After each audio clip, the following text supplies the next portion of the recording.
Assalamualaikum warahmatullahi wabarakatuh. Alhamdulillahilladzi hadana lihada wa ma kunna linahtadiya laula an hadana Allah.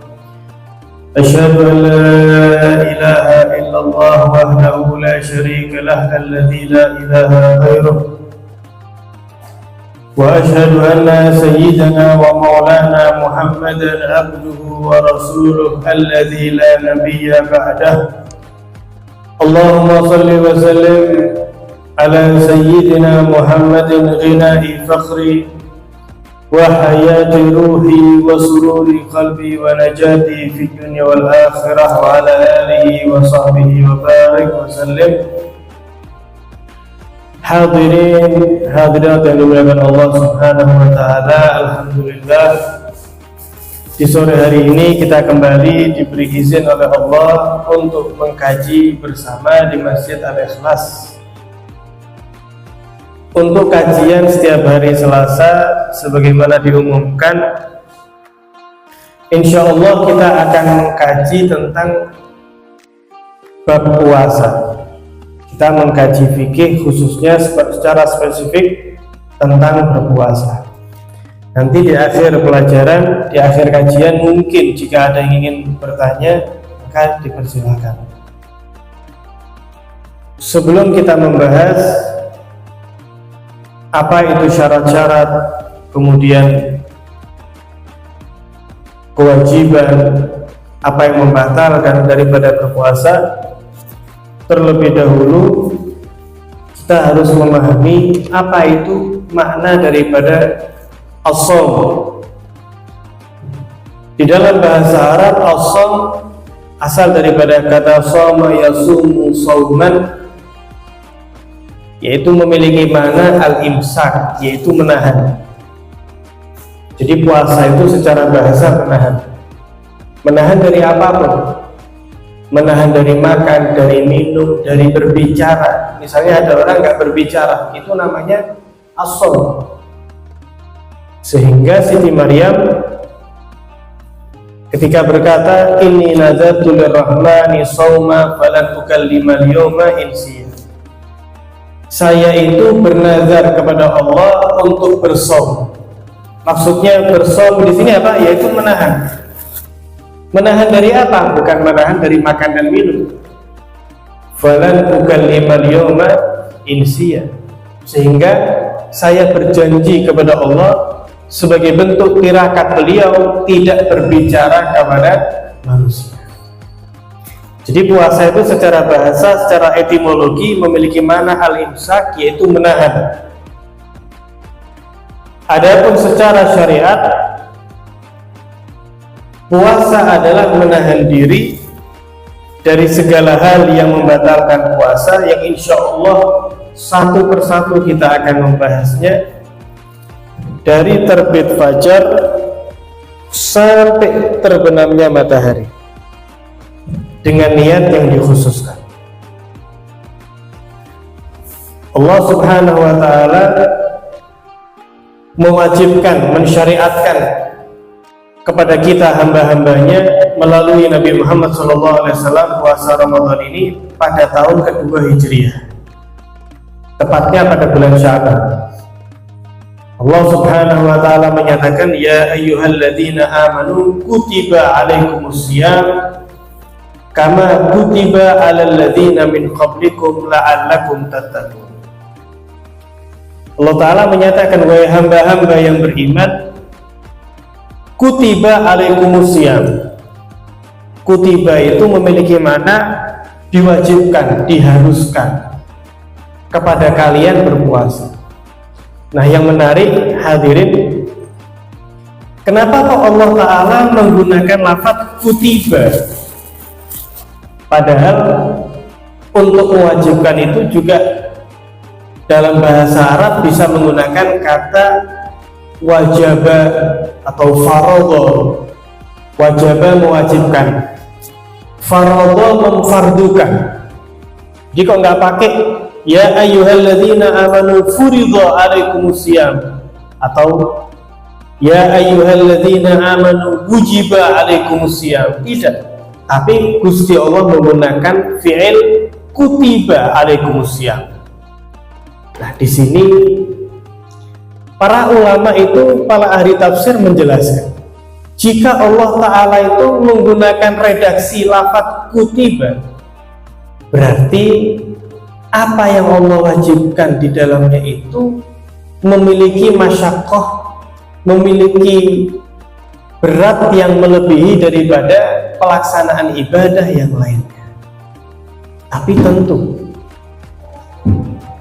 Allah itu ketika mewajibkan hal yang berat kepada hambanya, maka pasti secara otomatis Allah akan memberikan ganjaran yang lebih melalui ibadah tersebut dibanding melalui ibadah-ibadah yang lainnya.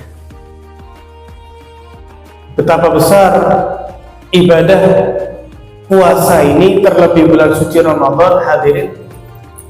Sampai-sampai Gusti Allah menyatakan dalam hadis Nabi SAW melalui lisan Nabi Muhammad, kullu amal ibni adam lahu illa shaum fa innahu li wa ana ajzibih.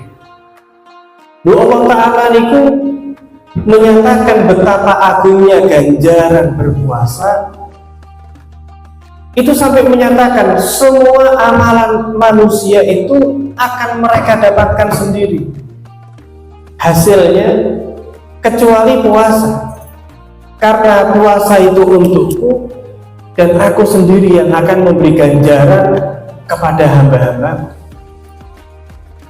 Masya Allah. Nah, kalau hadirin, kalau misalnya ada seorang raja itu mengatakan, kalau kamu taat kepada saya, kamu patuh perintah saya, nanti saya yang akan memberi kamu hadiah. Lo kira-kira hadiahnya ini istimewa apa enggak? Pasti istimewa. Gak mungkin kamu kalau patuh, saya yang bakal memberikan hadiah istimewa. Nah, kalau dikasih kerupuk satu, ya ini mustahil. Dikasih kerupuk satu, gak mungkin, ini gak sesuai sama kemuliaan raja tersebut, kan gitu. Dan ini Gusti Allah ketika mengatakan aku sendiri yang bakal mengganjar, berapa ganjarannya hanya Allah yang tahu. Nah, kalau kita kan tahu nih sedekah, kalau kita sedekah Allah ganjar 10 kali lipat. Kalau kita ngaji satu huruf, ya innal hasanat yudha'af bi asyri amsalihha, satu huruf Allah ganjari 10 pahala per huruf loh. Apalagi bulan Ramadan, ya tambah double-double lagi. Nah, itu Allah, amalan-amalan Allah perjelas pahalanya seperti apa, fadilahnya seperti apa. Membangun masjid, ikut urun membangun masjid, Allah akan bangunkan istana untuknya kelak di surga. Satu amalan yang Allah tidak memperjelas secara rinci apa itu pahalanya. Gusti Allah hanya menyatakan wa ana ajzib, aku yang akan mengganjar kepada. Berapa besarnya rahasia. Jadi saking dahsyatnya pahala puasa daripada bulan Ramadan. Nah, seperti itu, na'udzubillah min dzalik. Kok ada orang tidak bisa menghormati bulan yang dihormati Gusti Allah? Ramadan ini kan luar biasa, bulan yang Allah istimewakan, Allah berikan kehormatan. Nah, kok ada seorang mukmin yang gak berpuasa niki, sebagaimana pahala di bulan Ramadan niki besar, maka resiko orang yang merusak kehormatan bulan suci Ramadan pun efeknya berbahaya. Nabi SAW niku hadirin ketika Mi'raj melihat kok ada orang-orang itu digantung kali Gusti Allah. Jadi tumitnya niku dicantoli rantai, digantung. Dari mulutnya itu dicambuk luar biasa, dari mulutnya itu tertetes darah. Ditanya kali Kanjeng Nabi, man haula ya Jibril, siapa mereka? Wahai Jibril. Dijawab oleh malaikat Jibril, ya Rasulullah, mereka ini orang yang tidak berpuasa atau berpuasa tapi memakan atau minum sebelum waktunya berbuka tanpa adanya uzur, bukan sakit, bukan perempuan yang haid atau nifas, bukan musafir. Bahkan disebutkan oleh ulama, jika ada orang kok meninggalkan 1 hari saja puasa Ramadan, 1 hari tanpa uzur, niku misalnya dia kok mau menutup dosanya dengan berpuasa 1 tahun penuh. Jadi orang meninggalkan 1 hari puasa tanpa uzur, itu kalau masalah kodok kan tinggal ditambahin 1 hari gitu. Urusan kodok betul, cuman diganti 1 hari. Tapi kata ulama, dosanya itu kok sama dia di kodok 1 tahun penuh. 1 tahun itu belum bisa menutupi dosanya dia meninggalkan 1 hari di dalam puasa Ramadan tanpa adanya uzur. Karena itu tadi Allah memang betul-betul mengistimewakan, memanjakan, gitu. Kalau boleh kita pakai bahasa, memanjakan hamba-hambanya di bulan suci. Karena kita ini kan umat yang umurnya kalau kata Kanjeng Nabi SAW itu baina siti wa sab'in qalilun man yatajawaza dzalik.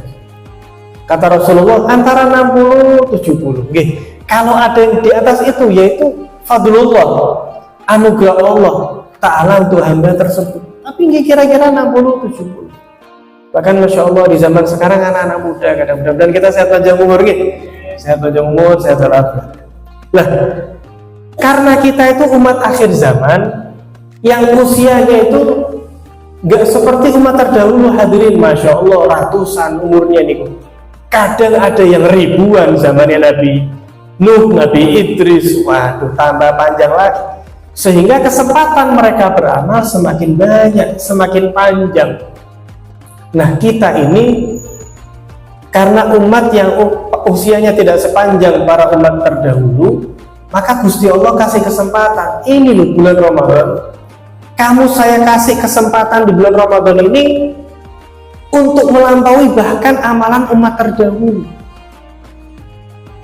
sampai bukan hanya dikali lipat fadilah saja, hadirin, namun Allah titipkan dalam bulan suci Ramadan itu ada 1 malam yang mengungguli 1000 bulan, yaitu malam Lailatul Qadar. Sehingga jika seorang hamba kok mendapati malam tersebut dengan ketaatan kepada Allah, itu dia sudah mendapatkan orang yang seolah-olah siangnya itu berpuasa setiap hari, malamnya menghidupkan malam dengan beribadah selama kurang lebih 80 tahun, 1000 bulan, lebih dari itu.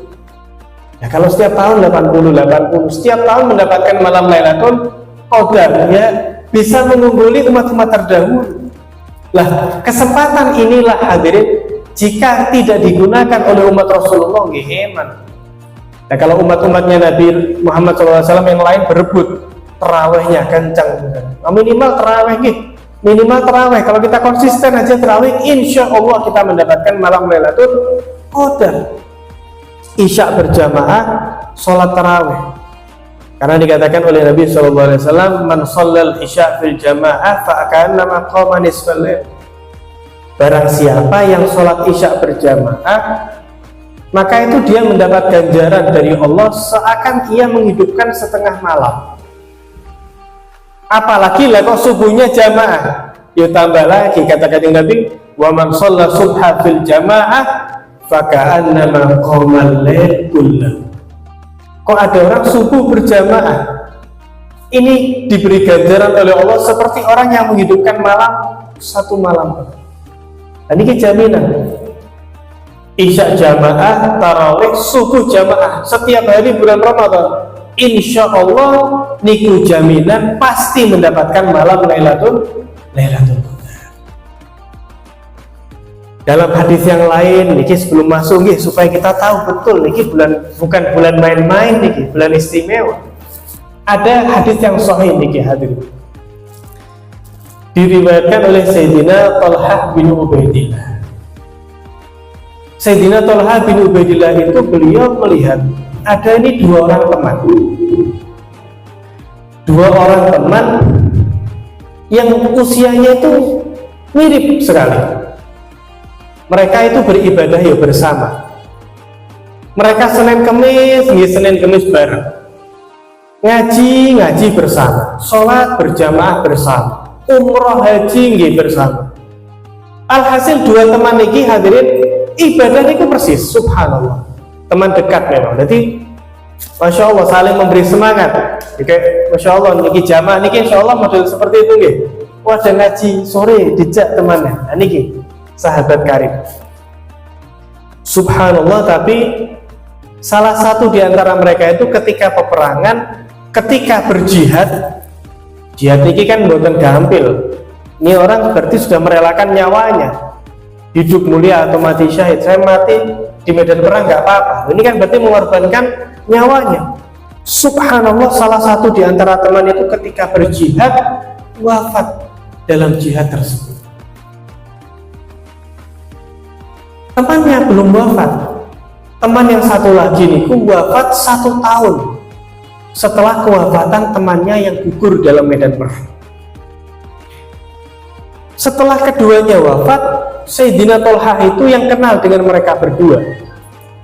Malamnya niku mimpi. Malamnya itu mimpi, ternyata Gusti Allah memang memuliakan dua orang mulia ini, dua orang sahabat ini. Tapi kok ternyata justru yang meninggal tidak di medan perang, yang meninggalnya itu sakit biasa gitu, bukan ketika jihad, bukan dalam keadaan syahid. Yang wafat lebih akhir itu lebih dimuliakan kali Gusti Allah. Lah kok masuk surga pun lebih dulu daripada yang wafat dalam peperangan. Nah ini bingung, Sayyidina Tolha ini bingung. Lah kok aneh nih.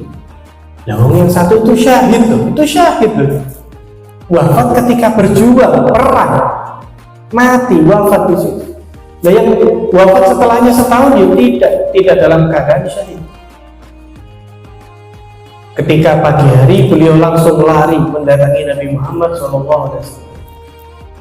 Diceritakan kali Kanjeng Nabi, ya Rasulullah, saya tadi malam itu bermimpi. Diceritakan.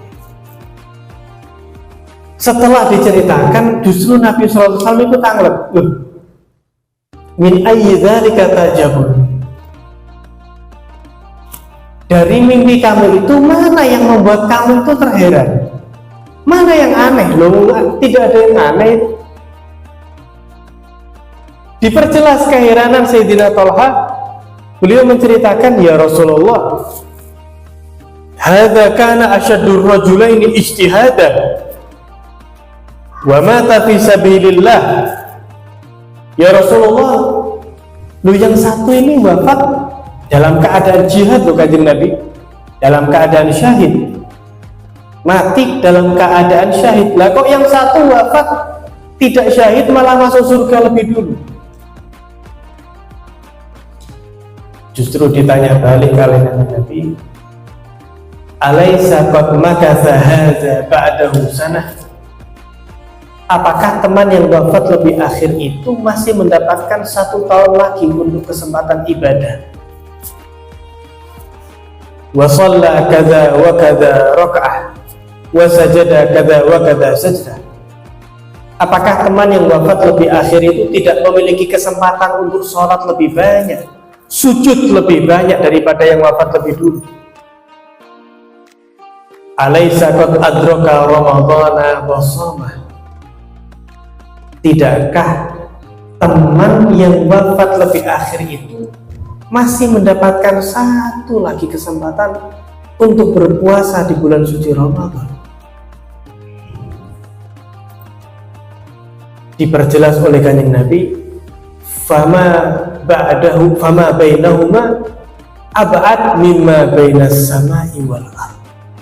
Lu perlu kamu tahu, lebih dari mimpi yang kamu lihat, derajat, selisih derajat antara kedua orang tersebut itu selisihnya jauh antara langit dan bumi. Loh, jadi hadirin, 1 bulan Ramadan itu bisa menyebabkan orang berselisih derajat seperti jarak antara langit dan bumi. Loh, ini bukan main-main. Jadi terlampau langit dan bumi, hanya selisih 1 bulan Dan bagaimana kalau dia mendapati 2, 3, 4 dan seterusnya? Itu tambah pedit, tambah tinggi lagi. Padahal tidak wafat dalam keadaan syahid. Sehingga sungguh eman niki nggih. Kalau kula jenengan niki kok kurang mengenal keagungan puasa Ramadan, tidak menghormati Ramadan seperti yang seharusnya, sehingga keluar ini bulan Ramadan yang seharusnya kesempatan besar untuk kula jenengan niki beribadah ngarep ngadah rahmati Gusti Allah, meminta maghfirah Gusti Allah, kok ternyata kula jenengan gak dapat. Makanya Kanjeng Nabi SAW itu sampai menyatakan, man adraka Ramadana wa lam yughfar lahu fa ab'adahu Allahu wa ashaqahu. Dawuh Kanjeng Nabi, barang siapa yang mendapati bulan Ramadan sehat walafiat, namun selesai bulan Ramadan dia tidak mendapat maghfirah. Loh, harusnya dia mendapatkan ampunan rahmat, kok ternyata tidak dapat. Maka itu ciri-ciri Allah telah menjauhkan dirinya dari kasih sayang Allah. Allah telah tidak memperdulikan dia dari ampunan Allah Ta'ala, wal iyadu billah min dzalik. Terkait sangat kuat sekali dengan hawa nafsu. Sehingga kenapa sih orang itu kok kemudian bermaksiat? Jawabannya satu, karena dia digoda oleh setan. Dan setan itu, hadirin, setan itu sebetulnya tidak memiliki pengaruh yang besar. Setan itu seperti yang Allah nyatakan dalam surat An-Nas, alladzi yuwaswisu fi sudurin nas. Jadi setan itu hanya membisikkan saja. Setan itu hanya membisikkan, bukan menggerakkan kita, bukan kepada orang-orang yang harusnya berhak. Seperti itu. Jadi pahala apa? Pahala sholat ditransfer. Kamu zalim kepada fulan, dibayar kali pahala dengan pahala.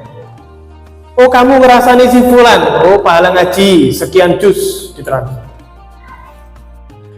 Oh, kamu memukul si fulan, pahala umroh. Nauzubillah, ini umroh sudah beli tiket, ngurus visa, jalan pergi jauh, gara-gara nipu ditransfer. Niku sampai diriwayatkan hadirin entek. Jadi amalan niku habis. Niki kalau kata Nabi muflis, bangkrut.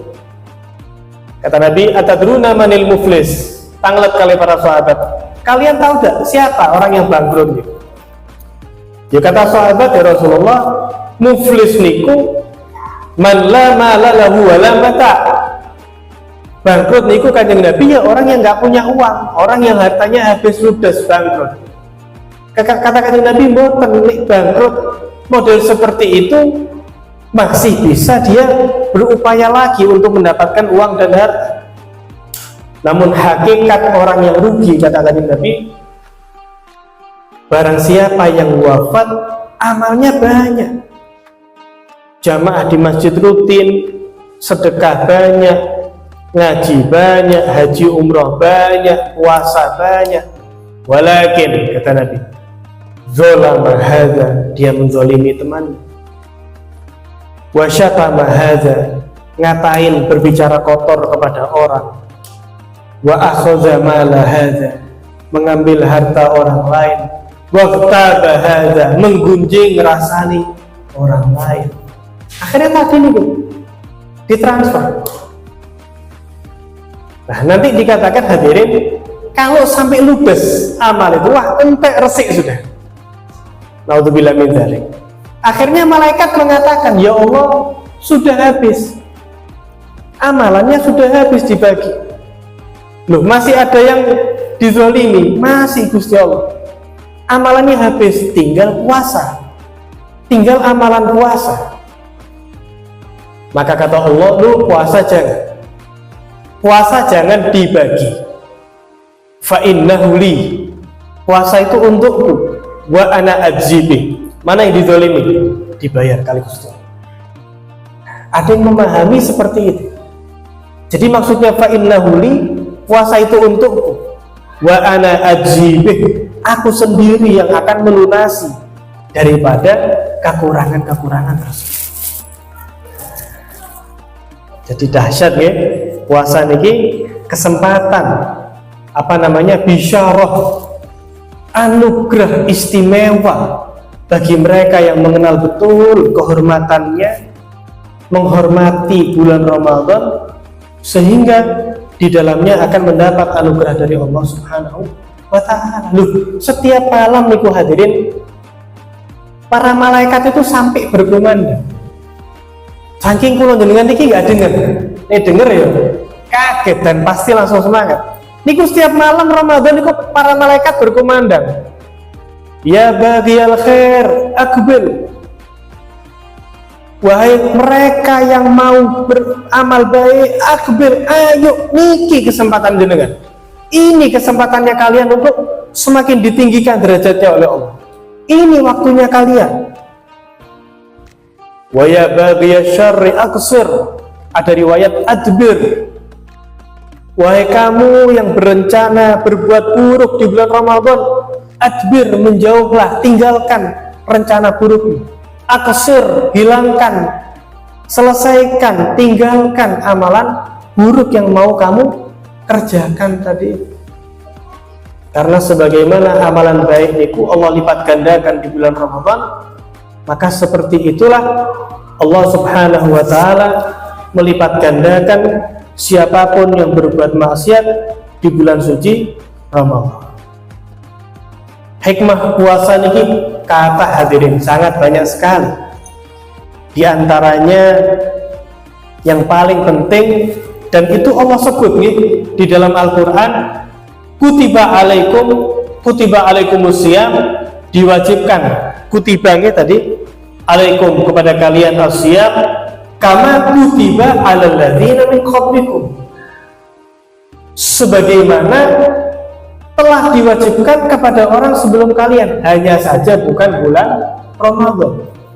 Sudah Allah mewajibkan puasa kepada para anbiya terdahulu, namun tidak bulan Ramadan. Ramadan ini satu-satunya bulan yang Allah sebut di dalam Al-Quran dengan namanya niku Ramadan. Syahrul Ramadan alladzi unzila fihil Quran. Apa hikmahnya? Ternyata hikmah tertingginya adalah la'allakum tattaqun, supaya kalian bisa semakin meningkatkan ketakwaan kepada Allah Subhanahu wa ta'ala. Apa kaitannya? Apa kolerasi antara menahan lapar, haus, dan beberapa hal yang membatalkan dengan ketakwaan?